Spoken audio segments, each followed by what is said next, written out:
Smartphone Moto G85 tem carregamento por indução? Eu vou falar mais detalhes neste vídeo.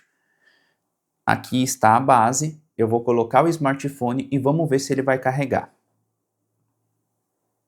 Pode ver, ele não está carregando, ele está piscando aqui, indica que não está carregando, ele não mostrou nada no smartphone.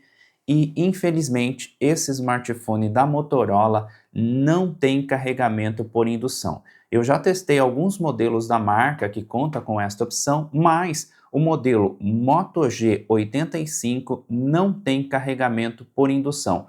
Um ponto negativo desse smartphone da Motorola, na minha opinião.